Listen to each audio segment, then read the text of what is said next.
एनजीए defence YouTube channel में आप सभी का स्वागत है। आज हम हिंदी व्याकरण पे चर्चा करते हैं, उसमें शब्द पे चर्चा करते हैं।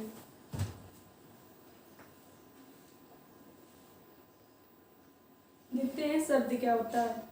प्रयोग की दृष्टि से तथा सहायक शब्दों की दृष्टि से शब्द 8 प्रकार के होते हैं।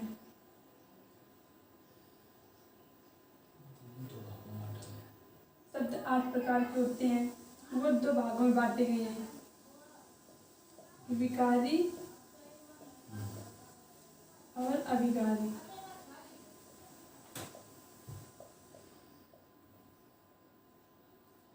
विकारी शब्द 4 प्रकार के होते हैं और अभिकारी भी 4 प्रकार के होते हैं। विकारी में आते हैं संज्ञा, सर्वनाम,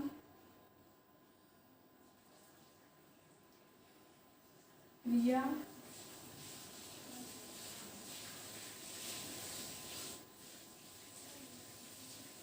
विशेषण। विकारी शब्द में 4 प्रकार के शब्द आते हैं, संज्ञा, सर्वनाम, क्रिया, विशेषण। और अभिकारी में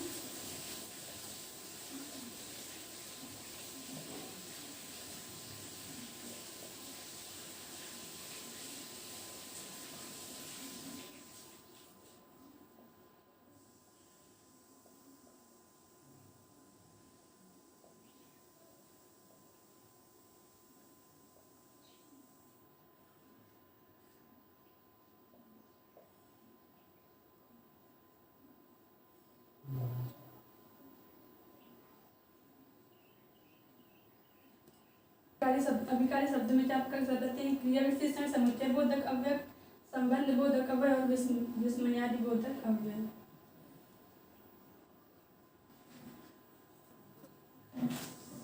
ये विकारी क्यों होते हैं? क्योंकि ये कारक वचन लिंग के अनुसार नहीं बदलते हैं, इसलिए ये बदल जाते हैं, ये विकारी होते हैं। और अभिकारी मतलब नहीं बदलना, ये कारक वचन लिंग के अनुसार नहीं बदलते हैं।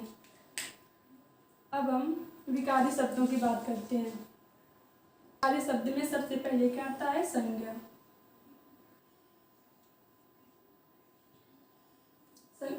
संज्ञा किसी भी शब्द का 2 प्रकार से विच्छेद किया जाता है, शाब्दिक विच्छेद या संधि विच्छेद।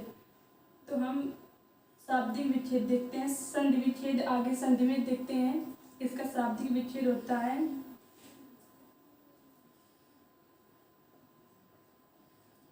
सम, धन्या, धन, अंग।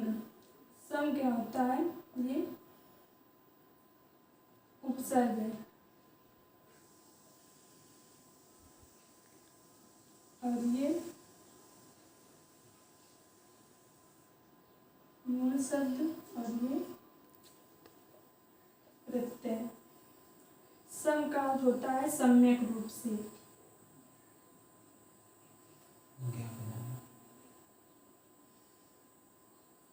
और ज्ञा का अर्थ होता है जानना।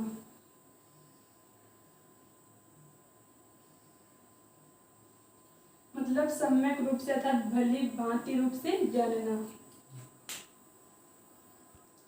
अब रूल आप लोग नोट करिए। संज्ञा का शाब्दिक विच्छेद होता है सम, धन, ज्ञा, धन, अंग।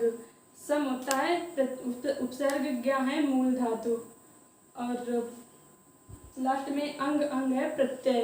इसका शाब्दिक अर्थ होता है, सम का अर्थ होता है सम्यक रूप से, ज्ञा का अर्थ होता है जानना, सम्यक रूप से जानना। हम देखते हैं संज्ञा का अन्य नाम क्या होता है। अन्य नाम होता है इसका महानाम।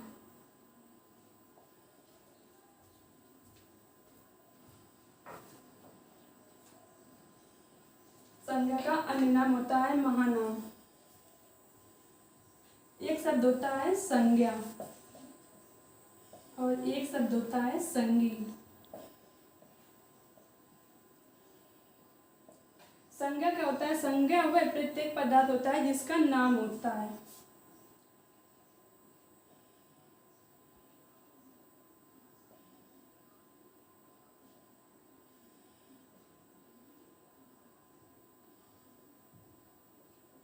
संज्ञा का होता है, संज्ञा का होता है जिसका नाम होता है वो संज्ञा होता है, और संज्ञी क्या होता है जो हमें दिखाई देता है वो संज्ञी कहलाता है। हर पदार्थ संज्ञा होता है।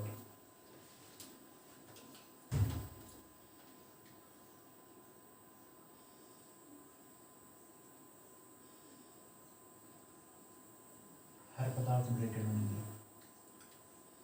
दिया। एक पदार्थ जो हमें दिखाई देता है वो संज्ञी कहलाता है। बात करते हैं संज्ञा के प्रकार। संज्ञा के भेद में भी भेद होते हैं, एक ही भेद नहीं होता है कि उसके एक ही प्रकार की संज्ञा के मूल रूप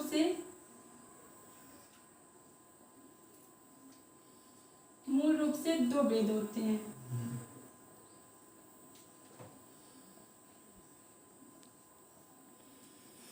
मूर्त रूप और अमूर्त रूप।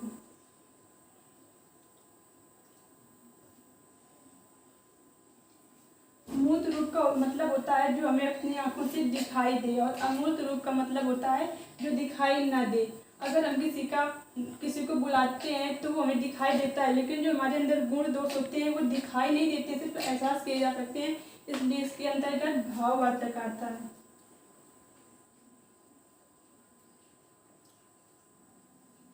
इनके अन्य नाम भी होते हैं।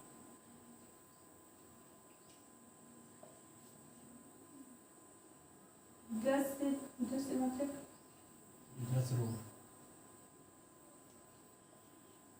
दृश्य रूप, और इसका होता है अदृश्य रूप, और इसका एक अन्य नाम होता है वास्तविक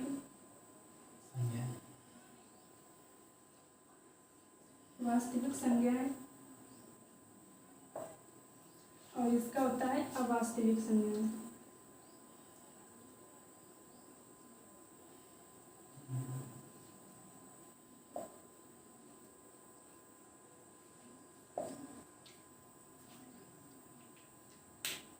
मूल रूप से दो भेद होते हैं, मूर्त रूप और अमूर्त रूप।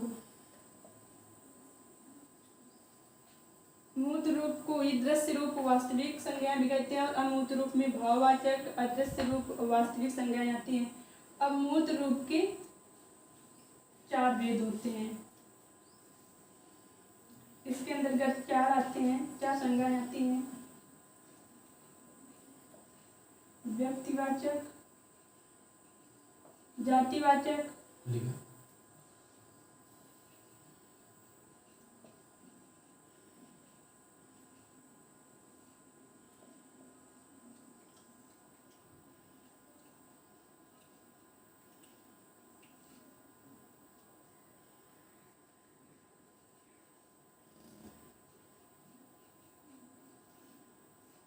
मूर्त रूप के अंदर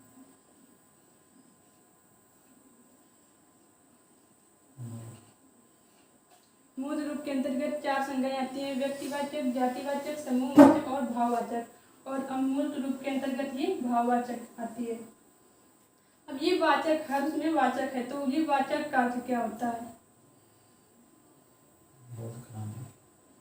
वाचक का अर्थ होता है बोध कराने वाला, बोध कराने वाला या बताने वाला।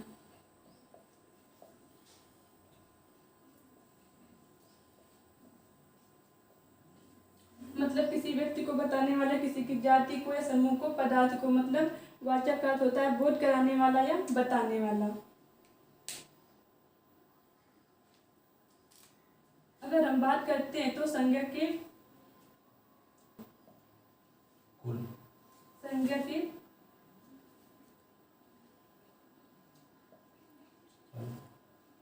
5 भेद होते हैं।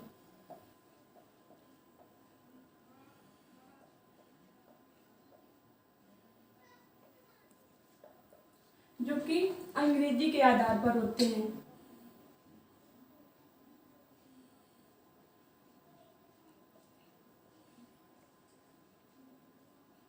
व्यक्तिवाचक, जातिवाचक,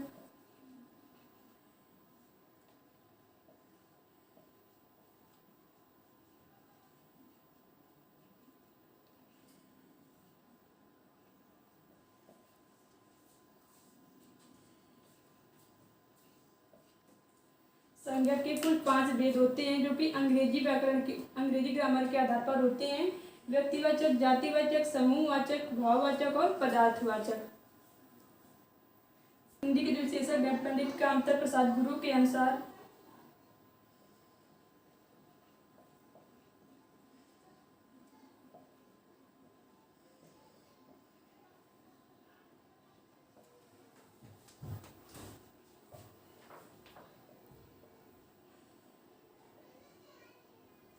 पंडित कामता प्रसाद गुरु के अनुसार 3 भेद होते हैं।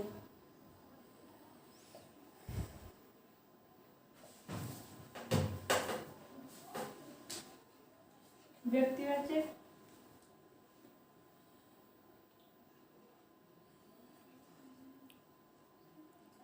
जातिवाचक और भाववाचक।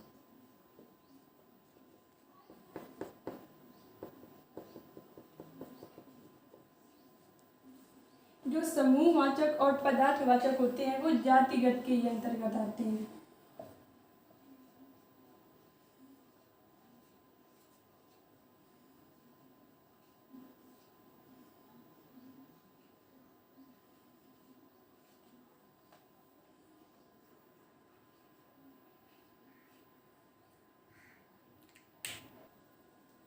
अब हम संज्ञा के भेद तो बता दिए, अब हम उनके बारे में अध्ययन करते हैं।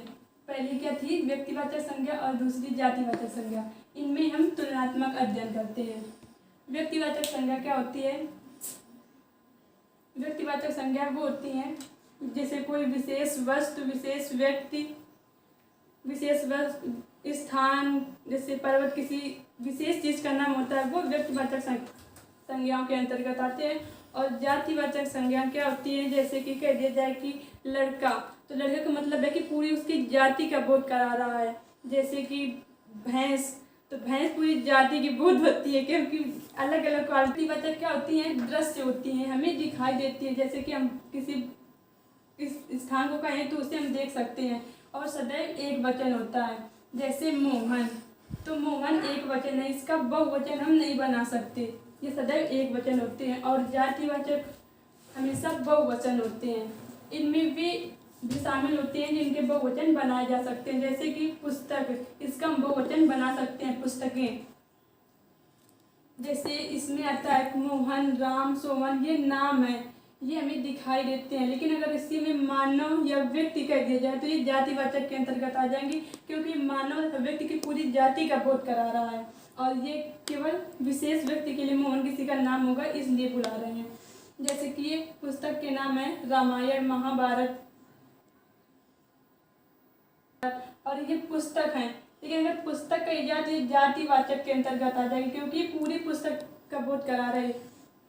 जैसे हिमालय, ये एक पर्वत का नाम है, इसलिए ये व्यक्तिवाचक के अंतर्गत आएंगे। अगर वहीं पे पर्वत कह दिया जाए तो ये जातिवाचक के अंतर्गत आ जाएगी, क्योंकि इसमें संपूर्ण पर्वत हैं। जैसे दीपावली, होली, दशहरा, ये क्या है? त्योहारों के नाम है तो त्योहारों के नाम, किंतु इनके नाम बता दिए गए हैं, इसलिए ये व्यक्तिवाचक में आएगा। और अगर त्योहार या पर्व कह दिया जाए तो ये जातिवाचक के अंतर्गत आ जाएगी। जैसे देशों के नाम होते हैं भारत, रूस, अमेरिका, चीन, ये क्या है? ये व्यक्तिवाचक में आएंगे। अगर यहाँ पे केवल देश कह दिया जाए तो ये जातिवाचक के अंतर्गत आएंगे।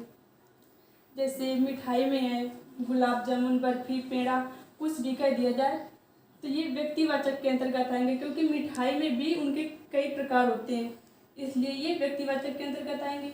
और अगर मिठाई की बात करें, केवल मिठाई शब्द का आ जाए तो वो जातिवाचक के अंतर्गत आएगा। जैसे पानीपत युद्ध, कारगिल युद्ध, ये विशेष युद्धों के नाम है, इसलिए ये व्यक्तिवाचक में आएंगे।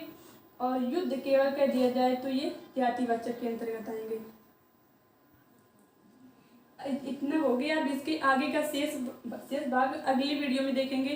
धन्यवाद।